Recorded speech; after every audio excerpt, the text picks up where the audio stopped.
Smart Ideas avec Antoine Giacopazzi, bonjour. Bonjour Thomas, merci. Bienvenue à vous, vous êtes fondateur de Margot et de Seez. On va comprendre le lien entre les deux. Margot créée en 2016. C'est quoi, quelles sont les valeurs de la marque et qu'est-ce que vous proposez? Alors Margot est une marque déjà 100% fabriquée en France, qui propose des bracelets qu'on peut porter au quotidien pour mettre en avant ses origines et ses passions, principalement dans le domaine du sport. Oui. Donc des produits simples à porter. Avec des messages oui, alors pas forcément des messages, comme ce modèle-là, par exemple, qui représente l'Hexagone, pour notre beau pays, mais il y a pléthore de pays dans la marque, l'Italie, le Maroc, la Tunisie, voilà. Le principe est de pouvoir afficher fièrement ses origines et ses passions sportives. Ouais. Et donc vous êtes allé plus loin en créant une marque de lunettes de soleil qui s'appelle Seez. Déjà, ça veut dire quoi? Parce que ça s'écrit C2ES. Tout à fait. Alors Seez, c'est Clean Earth Enjoy Sun. Donc en fait, la volonté pour moi était de pouvoir créer un produit utile au quotidien, mais sans inciter les gens à surconsommer. Donc il fallait vraiment que ce soit utile et le plus éco-responsable possible, toujours fabriqué en France. Alors elles sont faites de quoi ces lunettes? Plastique recyclé, uniquement des déchets français qui sont valorisés sur le territoire, dans un périmètre le plus proche possible, parce que pour ce faire, je travaille principalement avec Emmaüs, en Isère, qui a investi il y a quelques années dans un centre de valorisation de déchets.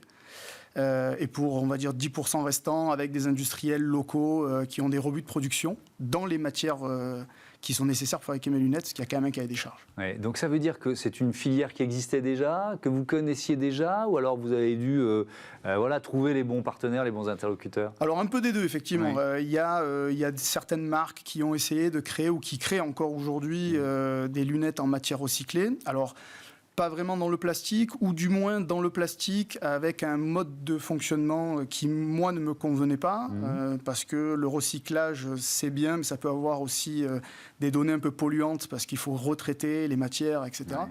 Donc j'ai pris un peu des idées et essayé de fabriquer avec bon sens. Ça a vraiment été le leitmotiv du produit, de se dire comment on peut vouloir faire un produit et essayer d'appliquer un bon sens à toutes les étapes du produit, de sa conception à sa distribution. Fabriqué en France sur ce marché-là, est-ce que ça veut dire que vos lunettes, elles sont plus chères que la moyenne, forcément, ou pas?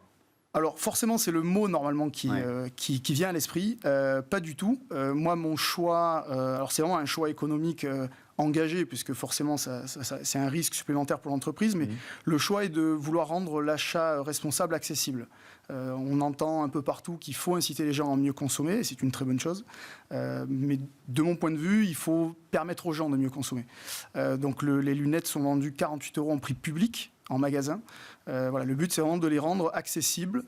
C'est pas forcément non plus à portée de toutes les bourses, malheureusement, mais on est bien en dessous de ce qui se pratique généralement. Ouais. Avec donc vous nous avez parlé de partenariats locaux. Il y a une logique de circuit court aussi dans la conception de l'entreprise et de la marque. Oui. Alors déjà circuit court au niveau des matières, parce que travailler avec des déchets, c'est bien. Moins on les transporte, c'est encore mieux. Évidemment, si on les fait venir de l'autre bout de la planète, ça n'a pas de sens. Ouais. Tout à fait. Et puis des déchets, il y en a dans toutes les régions, dans toutes les villes. Donc après, effectivement, c'est, comme vous disiez tout à l'heure, c'est réussir à trouver les bons interlocuteurs, les bonnes personnes capables de rentrer dans le circuit. Et puis aussi, pour l'ingénierie, je pense que chaque région détient des compétences dans tout métier. Donc j'ai eu la chance de rencontrer des ingénieurs pour la partie vraiment développement technique qui sont à 1 km de mon atelier. Vous êtes dans quelle région? Annecy. En Haute-Savoie. Ouais. Et donc il y a eu une levée de fonds, je crois. Qui est en cours. Qui est en cours, d'accord. Quel objectif financier et surtout pour en faire quoi? Alors l'objectif financier est de faire rentrer pour environ 30% du capital de l'entreprise des investisseurs pour un montant qui avoisine les 650 000 €, avec derrière un support de BPI. Le but est d'avoisiner plus ou moins le million d'euros. Donc premièrement, créer de l'emploi. Parce que depuis le mois de juin que le produit a été lancé sur le plan commercial, il y a eu, on va dire, une belle réussite et une belle attente. Donc il y a un peu plus de 7000 paires prévendues déjà. Un peu comme dans la mode et l'habillement. Donc c'est pour la saison 2024, printemps-été. Donc il faut produire, donc il faut du personnel pour ça. Donc premièrement, recruter, créer de l'emploi et ensuite développer le produit.